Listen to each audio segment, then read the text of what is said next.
Guys, welcome back to the channel. आज इस lecture में हम इशू ऑफ शेयर्स का रिमेनिंग पोर्शन डिस्कस करेंगे। Let's start with today's topic. हमारा टॉपिक है private placement. A private placement of shares implies issue and allotment of shares to a selected group of persons. इसमें company selected group of persons को अपने shares issue करती है और allot भी उन्हीं को ही करती है instead of public issue. Next topic है हमारा sweat equity share. Shares issued by the company to its employees and directors at discount or for consideration other than cash for providing know-how or making available intellectual property rights or value additions।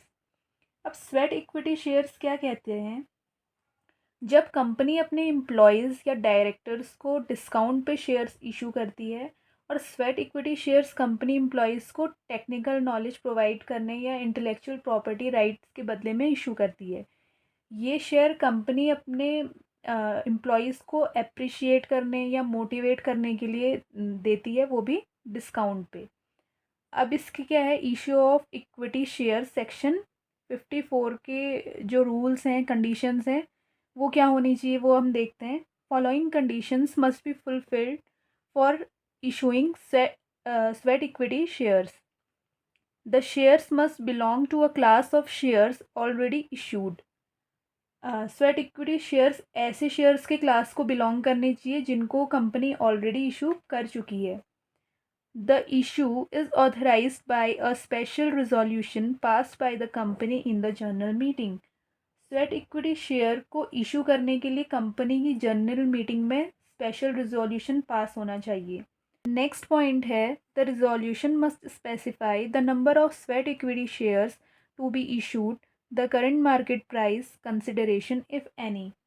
इस resolution में clearly mention होना चाहिए कि company कितना sweat equity shares issue करेगी, उसका current market price क्या होगा, अगर कोई कंसिडरेशन है वो भी मेंशन करना है। नेक्स्ट पॉइंट है, एंड द क्लास और क्लासेस ऑफ डायरेक्टर्स और employees to whom such equity shares are to be issued. Next point कहता है कंपनी अपने कौन कौन से एम्प्लॉयज़ को और कौन से डायरेक्टर्स को ये शेयर इशू करेगी, ये भी उसको इसमें मेंशन करना है। At least 1 year must have elapsed since the date on which the company was entitled to commence business। Sweat equity shares issue करने से पहले कम से कम 1 साल कंपनी को अपना बिजनेस ओपन किए होना चाहिए। अब है नेक्स्ट पॉइंट है, companies listed in the recognized stock exchange must issue sweat equity shares in accordance with regulation of SEBI. Companies जो रिकॉग्नाइज्ड स्टॉक एक्सचेंज में लिस्टेड हैं वही स्वेट इक्विटी शेयर्स इशू कर सकते हैं as per SEBI regulations. Next point है, the shares can not be resold और transferred by their holders within a period of 3 years। This period is called lock in period. जो भी ये sweat equity shares को hold करेगा वो इनको 3 साल से पहले ट्रांसफ़र या रीसेल नहीं कर सकता है। इस 3 years के पीरियड को हम क्या कहते हैं, लॉक इन पीरियड कहते हैं। ये लॉक इन पीरियड का क्वेश्चन शायद आपके एमसीक्यू में आ सकता है। स्वेट इक्विटी शेयर इशू करने का कंपनी का मोटिव होता है कंपनी में एम्प्लॉयज़ और डायरेक्टर्स को मोटिवेट करना और उनको ऑर्गेनाइजेशन में रिटेन करे रहना for companies success and growth. Sweat equity की वैल्यू इंक्रीज़ होगी तो होल्डर्स को भी उसका बेनिफिट मिलेगा। इसकी अकाउंटिंग भी हम आगे डिस्कस करेंगे। Public subscription. The company intending to issue shares makes an offer और invitation to the general public to subscribe for its shares through a prospectus। The prospectus specifies the number of shares offered to the public, the face value of shares, and amount to be paid on application, allotment, and calls। The amount of application money is fixed by directors, but according to legal provisions, it can in no case be lesser than 5% of the face value of shares।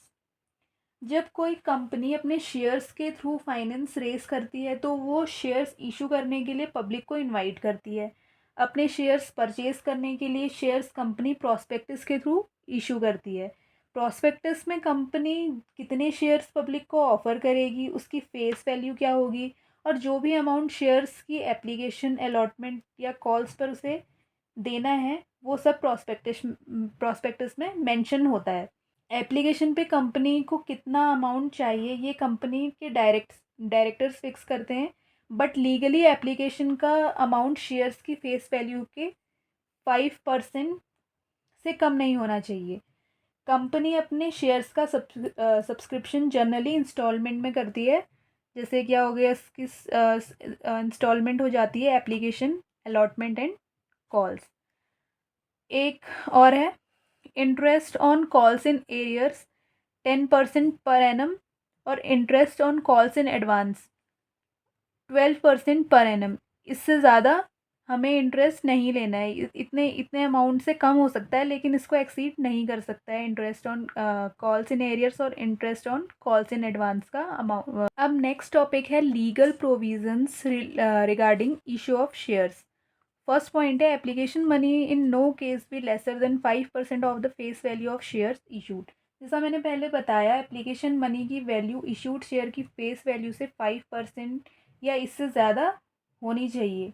किसी भी case में 5% से कम नहीं होनी चाहिए। Application money to be receive through scheduled bank for at least 4 days from the date of opening the issue. Application money scheduled bank के through receive होना चाहिए, और एप्लीकेशन मनी एटलीस्ट 4 days पहले मिलना चाहिए। The application process can stay open a maximum of 120 days. If in these 120 days minimum subscription has not been received, then issue of shares will be cancelled. The application money must be refunded to the investors within 130 days since issuing of the prospectus. Application की process maximum 120 days के लिए open रहती है। अगर इस 120 days के period में company को अपने इशूड शेयर्स पे मिनिमम सब्सक्रिप्शन नहीं मिलता है तो इशू ऑफ शेयर्स कैंसिल हो जाएंगे, और इस केस में कंपनी को इन्वेस्टर्स को उनका एप्लीकेशन का अमाउंट रिफंड करना पड़ेगा विद इन 130 डेज़ जब से प्रॉस्पेक्टस इशू किया है। नेक्स्ट पॉइंट है the amount of call must not exceed 25% of the nominal value of the shares. Call money की value 25% of face value of shares को exceed नहीं करनी चाहिए। Interval between two calls should not be less than 1 month। दो calls के बीच at least 1 month का gap होना चाहिए। 1 month से कम बिल्कुल भी नहीं होना चाहिए। At least 14 days notice must be given to each member for a call. Investors या शेयर होल्डर्स को एटलीस्ट 14 डेज पहले कॉल की पेमेंट का नोटिस देना है। अब हम एक क्विक रिवीजन करेंगे इशू ऑफ शेयर्स का। ये मैं बिल्कुल बेसिक बता रही हूँ जो आप लोगों ने 11th में 12th में पढ़ा होगा, और जो भी न्यू है उनके लिए भी ये बेसिक काफ़ी हेल्पफुल होगा, तो इसको आप ध्यान से देखना। अब इशू ऑफ शेयर्स बेसिकली है क्या।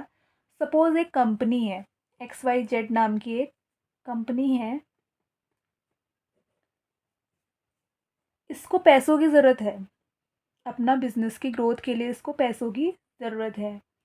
तो इसके पास फंड रेज करने के क्या क्या ऑप्शंस हैं। मैंने आपको लास्ट लेक्चर में बताया था कंपनी फंड किन सोर्सेज से जनरेट कर सकती है। या तो कंपनी लोन ले सकती है, या कंपनी शेयर्स इशू कर सकती है, और या कंपनी डिबेंचर्स के थ्रू फंड रेज कर सकती है। तो अभी हम क्या डिस्कस कर रहे हैं, अभी हम बेसिकली शेयर्स को डिस्कस कर रहे हैं, तो अभी हम शेयर्स के बारे में पढ़ेंगे। सो कंपनी क्या करेगी, पब्लिक के पास जाएगी। कंपनी पब्लिक के पास जाएगी और बोलेगी कि आप हमारी कंपनी में इन्वेस्ट करो, आप हमारी कंपनी में इन्वेस्ट करो, आप हमारी कंपनी में इन्वेस्ट करो, हमारे क्या करो, शेयर्स परचेज कर लो, आप हमारे शेयर्स परचेज कर लो। सपोज कंपनी कितने की है, कंपनी का करोड़ की हमारी कंपनी है। इस 1 करोड़ में से 20% कंपनी क्या कर रही है, शेयर्स के थ्रू अपना फंड जनरेट कर रही है। मतलब 1 करोड़ की कंपनी है, हम पब्लिक को 20%, 1 करोड़ का 20% पब्लिक को शेयर्स के थ्रू इशू करेंगे। तो 1 करोड़ का 20% कितना हो जाएगा, ₹20 लाख। तो ये 20 लाख का अमाउंट शेयर्स के थ्रू पब्लिक से जनरेट करेगी। और कैसे लेगी, शेयर्स को, इस 20 लाख के अमाउंट को छोटे छोटे यूनिट्स में शेयर्स में डिवाइड कर देगी।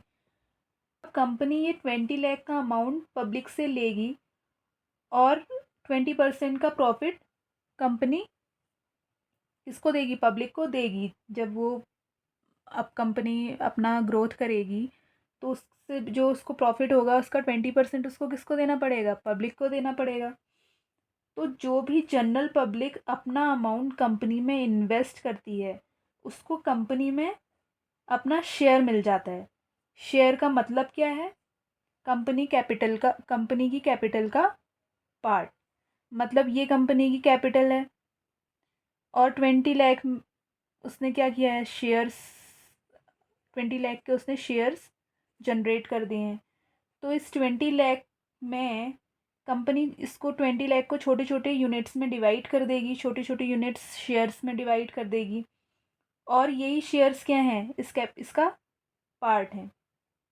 जो भी इंडिविजुअल कंपनी में इन्वेस्ट करता है उसको हम बोलते हैं शेयर होल्डर और इन्वेस्टर। जो भी कंपनी में अपना अमाउंट इन्वेस्ट करेगा वो क्या हो जाएगा, शेयर होल्डर, कंपनी का शेयर होल्डर या इन्वेस्टर। शेयर होल्डर कंपनी का क्या होता है, ओनर होता है। क्यों, क्योंकि कंपनी को पैसे की नीड है, वो पब्लिक से कहती है आप हमारी कंपनी में इन्वेस्ट करो, हम आपको ओनरशिप देंगे। ये ओनरशिप किस एक्सटेंट तक होती है, जिस एक्सटेंट तक शेयर होल्डर ने कंपनी के शेयर होल्ड किए हैं। शेयर की जितनी फेस वैल्यू होगी उतनी ही शेयर होल्डर की ओनरशिप होगी।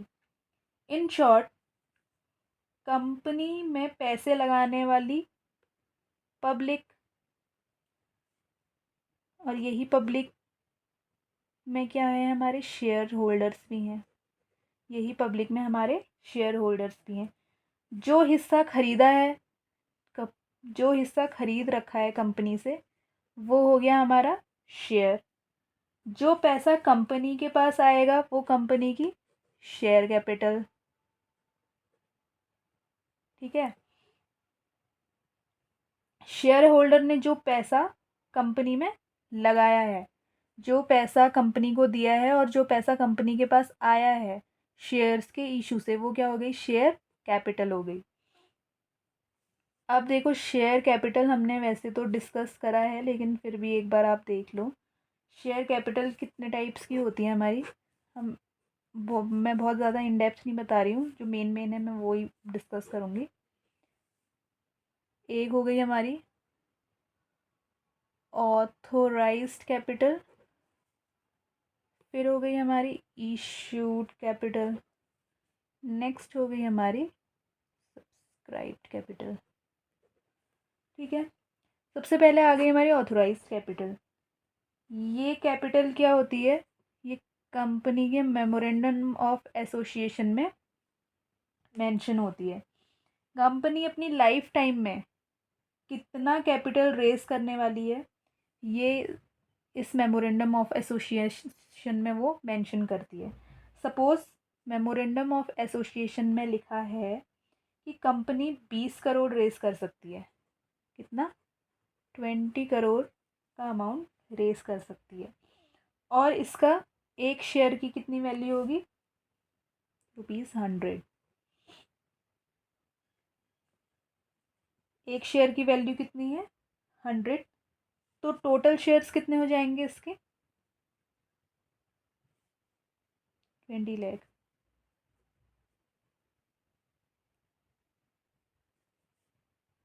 20 lakh shares of ₹100 each.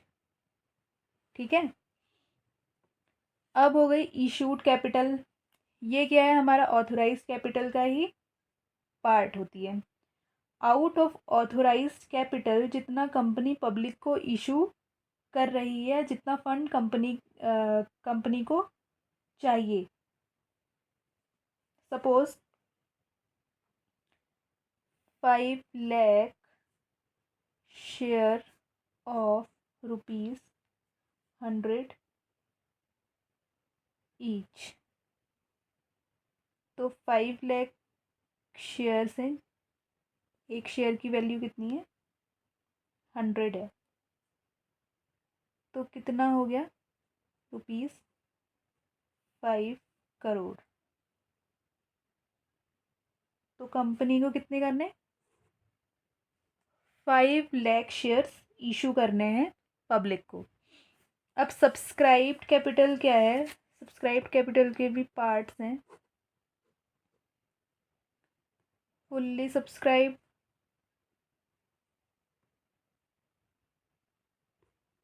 Under subscribed and over subscribed. Full subscription मतलब 5 लाख कंपनी ने इशू किया और 5 लाख पे ही उसको 5 लाख पूरा मिल गया।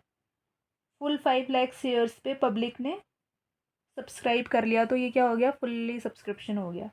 अंडर सब्सक्रिप्शन क्या हो गया, मतलब जितना कंपनी ने इशू किया है उससे कम उसको सब्सक्रिप्शन मिला है। मान लिया 5 लाख का उसने 5 लाख के शेयर्स इशू किए हैं, लेकिन उसको कितना मिल रखा है, 2 लाख ही मिल रखा है। 2 लाख शेयर्स पे ही सब्सक्रिप्शन मिल रखा है। तो ये केस क्या हो गया, अंडर सब्सक्रिप्शन का हो गया। एंड ओवर सब्सक्रिप्शन में इसी का ही उल्टा हो गया, सब्सक्रिप्शन ज़्यादा हो गया और इशू कम हो गया। सपोज 5 लाख क्या किया है हमने, इशू किया है, और सब्सक्रिप्शन हम पे हमें मिल गया 6 लाख का। तो ये केस हो गया ओवर सब्सक्रिप्शन का। इसके भी हम लोग आगे न्यूमेरिकल्स डिस्कस करेंगे तो आपको ज़्यादा इजीली क्लियर होगा। सो नेक्स्ट अब हम देखते हैं called up and paid up, जिसमें बहुत कंफ्यूजन होता है। Called up and paid up. Called up जो कंपनी ने कॉल किया है, जितना कंपनी ने मांगा है वो हो गया कॉल्ड अप। पेड अप जो शेयर होल्डर्स ने पे किया है। ठीक है। सपोज कितना है, 1 लाख का हमारा शेयर है, 1 लाख शेयर्स हैं कंपनी के, जिनकी वैल्यू कितनी है, ₹10। ठीक हो गई। तो 1 लाख शेयर्स पे कंपनी कितना ले रही है, 10 मांग रही है। 1 लाख शेयर्स पे कंपनी 10 रुपये मांग रही है। इस 10 रुपये में से 6 रुपये अभी कंपनी ने फ़िलहाल मांग लिए हैं। तो 6 तो मांग लिए हैं, अब बच गए 4। 4 कंपनी ने कहा है कि बाद में दे देना, अभी नहीं मांग रही है कंपनी। तो ये क्या हो गया, ये अमाउंट हो गया अनकॉल्ड, क्योंकि ये क्या है, अभी कंपनी ने मांगा नहीं है बट हमें देना है। तो अभी ये क्या है, अभी ये फुल्ली पेड का केस नहीं है। अभी ये फुल्ली पेड नहीं है। 6 कंपनी ने 10 मांगे थे, 10 में से अभी कंपनी कह रही है कि चलो अभी आप 6 दे दो। 4 अभी क्या है, अभी रिमेनिंग है, अनकॉल्ड है। तो ये केस अभी हमारा फुल्ली पेड नहीं है। क्यों, क्योंकि कंपनी ने पहले तो 10 मांगे थे, लेकिन 10 में से अभी कंपनी कह रही है कि अभी 6 दे दो, 4 बाद में दे देना। तो अभी तो सिर्फ 6 मिले हैं, 4 अभी मिलने हैं ही। जब ये पूरे के पूरे मिल जाएंगे, पूरे का पूरा 10 अमाउंट कंपनी को मिल जाएगा, तब ये क्या हो गया, fully paid up, fully called up and fully paid up. Suppose अगर कंपनी 8 मांगती है, कंपनी ने 8 मांगे हैं और 8 शेयर होल्डर्स ने दे दिए हैं। कंपनी 10 में से कितना मांग रही है, 8 मांग रही है, और 8 शेयर होल्डर्स ने दे भी दिए। अभी भी ये केस क्या है, अभी भी ये केस फुल्ली पेड अप नहीं हुआ है, क्योंकि 10 देने हैं ना, पूरे पूरे 10 देने हैं। जब तक कंपनी को पूरा 10 का अमाउंट नहीं मिलता है, तब तक ये फुल्ली पेड नहीं बनेगा। 1 लाख शेयर्स पे 10 रुपये मांग रही है, ठीक है, ईच। अब 10 मांग रही है, पहले कंपनी कह रही है कि चलो 8 दे दो, शेयर होल्डर्स ने 8 दे दिए, तो क्या ये फुल्ली पेड अप का केस है? नहीं। फिर कंपनी कह रही है कि 10 तो देने ही हैं आपने, 9 भी हम ले लेते हैं, और आपने 8 दे दिए, अभी भी नहीं है। फिर कंपनी कह रही है कि चलो 10 की वैल्यू है, आप 8 दे दो, शेयर होल्डर्स ने 9 दे दिए, अभी भी फुल्ली पेड अप नहीं है। कंपनी ने कहा 10 देने हैं, आप 10 दे दो, और शेयर होल्डर्स ने भी 10 के 10 दे दिए, तो ये केस क्या हो गया? फुल्ली पेड अप का हो गया। जब कंपनी को पूरा ये अमाउंट मिल रहा है तो वो केस क्या हो जाएगा? Called up and fully paid up. अब पेड अप क्या है? पेड अप यहाँ पे आपको समझ में आ ही गया होगा, जो शेयर होल्डर ने पे किया है वो क्या है? Fully paid up. 10 called up किए, 10 उसने मांगे, 10 आपने दे दिए, आपने मतलब शेयर होल्डर्स ने दे दिए, तो ये क्या केस है? फुल्ली पेड अप का केस है। जब शेयर्स पे पूरा का पूरा पैसा आपको मिल रहा है वो केस क्या है? Paid up, fully paid up. So अब क्या है? Issue of shares. Issue of shares, कैसे हम शेयर्स को इशू करते हैं? एट पार, एट प्रीमियम और एट डिस्काउंट। एट पार का क्या केस है? सपोज हमारे 1 लाख शेयर्स हैं, जिनकी क्या है? ₹10 वैल्यू है, ईच वैल्यू ₹10। तो 3 रुपये कंपनी एप्लीकेशन पे मांग रही है, 2 रुपये अलॉटमेंट पे मांग रही है, 3 फर्स्ट कॉल पे मांग रही है, एंड रिमेनिंग 2 का अमाउंट सेकंड कॉल पे मांग रही है।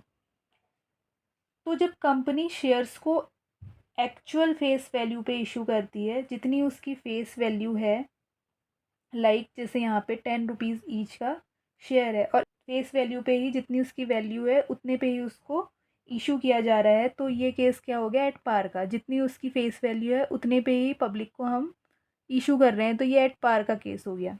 नेक्स्ट केस आता है एट प्रीमियम का। इसका देखो सिंपल सा एक लॉजिक है।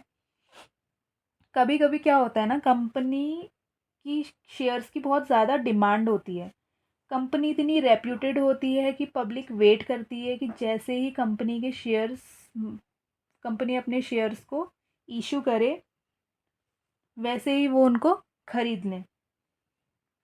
ऐसी कंपनी जब शेयर इशू करती है तो उसकी actual value plus additional value, actual value plus additional value, additional value की डिमांड करती है। टाटा ग्रुप है, रिलायंस ग्रुप है, ये क्या है? ये रेप्यूटेड कंपनी है अपने इंडिया की। तो कभी अगर ये शेयर्स इशू करती हैं तो इनके एक शेयर की अगर वैल्यू ₹10 है, तो ये क्या करेगी? ये तो एक्चुअल वैल्यू हो गई इसकी, इस पे क्या करेगी? एडिशनल अमाउंट भी ऐड कर देगी। जैसे 10 है, 10 पे 2 रुपया और ऐड कर देगी, 2 रुपये बढ़ा के मांगेगी, ₹12 कर देगी। एक्चुअल वैल्यू तो क्या है एक शेयर की? 10 है, पर कंपनी कितने में इशू कर रही है उसको? 12 में इशू कर रही है। जितना उसका एक्चुअल वैल्यू है, एक्चुअल वैल्यू के साथ एक एडिशनल अमाउंट के साथ उसको इशू कर रही है। यही एडिशनल अमाउंट क्या होता है? हमारा प्रीमियम। एडिशनल अमाउंट कंपनी क्यों डिमांड करती है? क्योंकि उसकी गुडविल अच्छी है, रेप्यूटेशन अच्छी है। इस केस में कंपनी क्या करती है? एक्स्ट्रा अमाउंट अपने शेयर्स पे लेती है। इस एक्स्ट्रा अमाउंट को सिक्योरिटीज़ प्रीमियम बोलते हैं। इस एक्स्ट्रा अमाउंट को हम क्या बोलते हैं? Securities premium.